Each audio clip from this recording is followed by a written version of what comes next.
Pertanyaannya satu, zikir apa yang dikerjakan oleh Nabi? Kan antara subuh, ba'da subuh sampai ke syuruk kan zikir.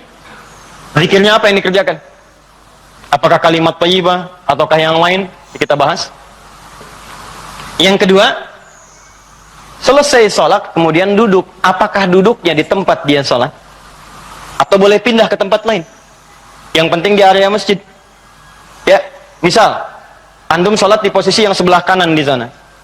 Tiba-tiba setelah itu nggak ada mushaf, pengen baca Quran, mushafnya di sana. Apakah boleh pindah ke sana? Atau kalau pindah gugur ininya? Awas, hati-hati dilihat. Mau pindah, aduh takut gak dapat haji. Mau pindah, aduh takut umrah. Di situ aja gitu kan. Pas tiba-tiba ada cleaning service, Pak, maaf Pak, sebentar geser dulu. Maaf ya, haji dan umrah.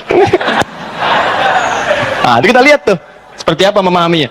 Karena ada yang menafsirkan nggak boleh pindah di situ, gitu. Ya, nanti kita lihat apakah benar harus di situ saja atau boleh berpindah. Kalau boleh berpindah, apa dalilnya? Kalau memahami di situ saja, bagaimana keadaannya? Paham? Nah, jadi ini satu, dua, dan kasus yang terakhir, Ustadz bagaimana kalau keluar masjid untuk kebutuhan hajat yang darurat? Pengen ke toilet kan? Ya, memang nggak di rumah, di masjid ada toilet. Begitu mau keluar, ke toilet dulu. Ingat haji dan umrah, haji dan umrah. Dia tahan-tahan, kan? Ya, syuruknya dapat, sakitnya juga dapat, gitu kan? Nah, itu seperti itu bagaimana kemudian solusi hukumnya. Nah, kita bahas pelan-pelan. Di dalam Al-Qur'an disebutkan beberapa aktivitas yang mampu mendekatkan dan mengingatkan kita dengan Allah dan langsung disebut dengan zikir. Dan ini pun dipraktekkan oleh Nabi sallallahu alaihi wasallam. Contoh. Yang pertama ditemukan di Quran surah keempat ayat 103, paling kanan pertengahan.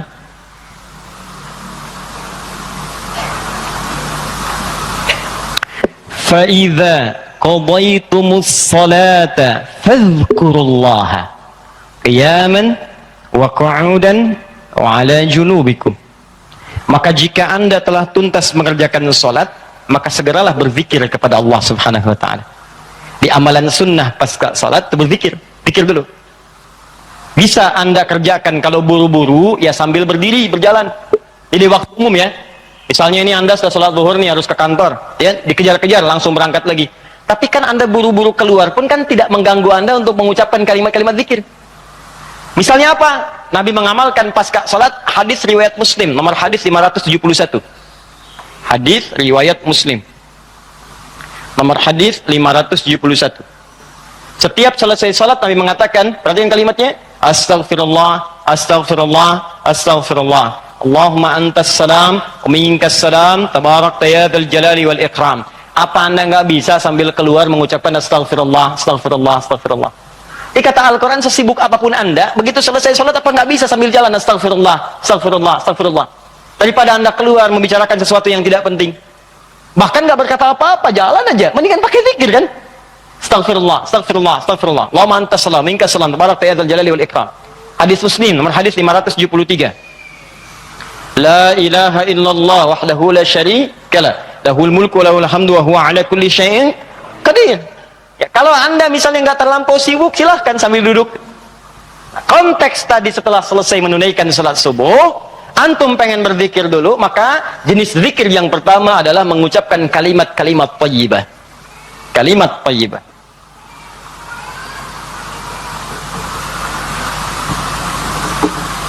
Bisa sifatnya istighfar. Ini dalilnya. Ya. Astaghfirullah, Astaghfirullah, Astaghfirullah. Ini yang paling singkat.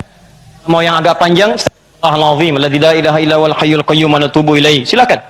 Ya, kalau mau yang paling singkat, Astaghfirullah, Astaghfirullah, Astaghfirullah. Sambungkan Allahumma antas salam, minkas salam, tabarakta ya dzal jalali wal ikram. Tambah lagi dengan kalimat-kalimat tauhid. La ilaha illallah wahdahu la syarika mulku wa lahul hamdu wa huwa ala kulli syai'in qadir. Kalau mau ditambahkan yang lebih lengkap ada la ilaha illallah wahdahu la syarikalah, lahul mulku wa lahul hamdu yuhyi wa yumiitu wa huwa ala kulli syai'in qadir. Singkatnya kalimat tauhid. Nah, ini masuk dalam kategori kalimat thayyibah. Ini. Dalilnya yang ini. Hadis Muslim wal hadis 573. Diboleh selesai menunaikan salat subuh, salam ke kanan dan ke kiri, antum mulai berzikir dengan kalimat thayyibah. Astaghfirullahaladzim, Astaghfirullahaladzim. Atau kalau mau singkat, Astaghfirullah, Astaghfirullah, Astaghfirullah. Kan? Baik, teman-teman, ingat baik-baik ya. Karena zikir itu definisinya segala aktivitas yang membuat kita dekat dan ingat kepada Allah. Jadi ketika mengucapkan kalimat ini bukan sekedar diucapkan di lisan. Kalau cuma diucapkan, jangankan antum, anak-anak antum yang 5 tahun, 4 tahun belum balik pun bisa. Apa bedanya bacaan antum dengan bacaan mereka? Sambil ingat Allah, sambil diingat. Astagfirullah, apa artinya astagfirullah? Ya Allah, ampuni saya minta ampun. Ada dosa yang dilakukan, dosanya disebut dengan zambun. Sifat Allah yang mengampuni disebut ghafir. Ghafir. Muncul surat ke-40, namanya surat Ghafir. Baca ayat yang ketiga, kata Ghafir disandingkan dengan zambun. Ghafiriz zambi wa qabilit taubi. Allah punya sifat Ghafir. Ghafir pemilik ghafar, ampunan. Allah mengampuni orang berbuat dosa. Kalau anda pengen minta ampun, ucapkan astagfirullah. Istighfar itu permohonannya. Istighfar permohonan ampun. Ucapannya astagfirullah. Ampunannya ghafara ghufran, yang punya ampunan ghafir. Kata Allah, saya ghafir. Quran surah 40 ayat 3. Ghafiriz dzambi, minta ampun, hei yang punya dosa, minta ampun kepada saya. Ketika engkau minta, saya akan ampuni. Saya tanya pada antum, siapa yang nggak punya dosa? Yuk angkat tangan. Ayo, nggak usah malu, angkat aja, saya pulang. Ketika nggak punya dosa, bersih kan? Nah, kalau anda merasa banyak dosa, diberi peluang habis sholat, istighfar. Makanya ketika istighfar, jangan cuma diucapkan, coba rasakan punya dosa apa sampai hari itu, dosa apa. Jadi begitu selesai subuh, ingat dosa pada orang tua, dosa pada pasangan, suami pada istri, istri pada suami, dosa pada anak-anak. Anak-anak orang lain aja yang nggak punya mobil, nggak punya motor, bisa mendidik anaknya hafal Quran, sholatnya bagus. Masa antum udah banyak fasilitas ke masjid? Enggak, jemaah enggak, bangun terlambat. Antum kurang apa lagi untuk mendidik anak dengan baik? Maka istighfari. Jangan-jangan anak itu nggak soleh bukan karena dia nggak mampu, karena antum nggak bimbing. Makanya antum akan ditanya tuh, jangan dikira mudah punya titipan anak.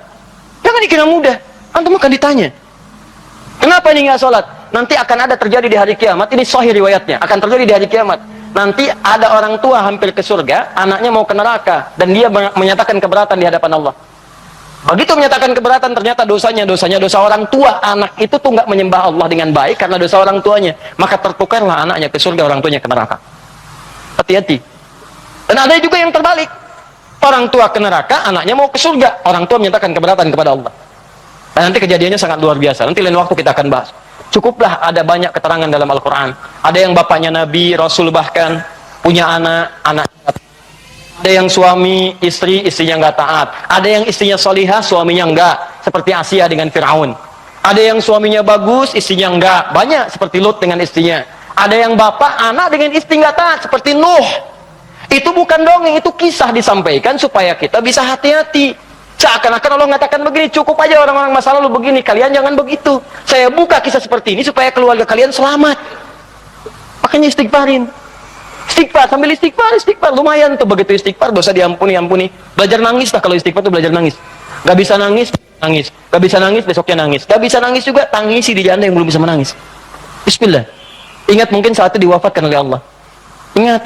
Bagaimana kalau saat itu wafat, anak anda belum baik, istri anda belum baik, dan anda akan dihisab dalam keadaan sesuatu yang belum sempurna dalam kehidupan.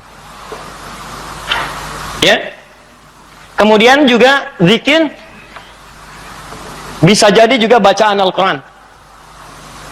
Baca Al-Quran itu masuk kategori zikir. Dalilnya Quran surah ke-15 ayat 9. Al-Quran disebut oleh Allah dengan zikir.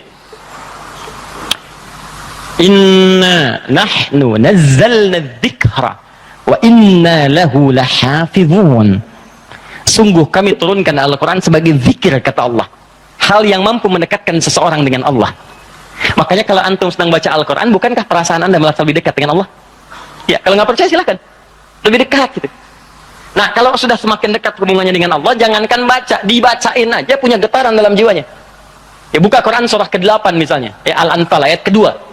Kata Allah, innamal mu'minuna alladzina idza dzukirallah, zikir. Idza dzukirallahu wajilat qulubuhum. Orang-orang yang imannya bagus itu baru dengar nama Allah disebut getaran dalam jiwanya.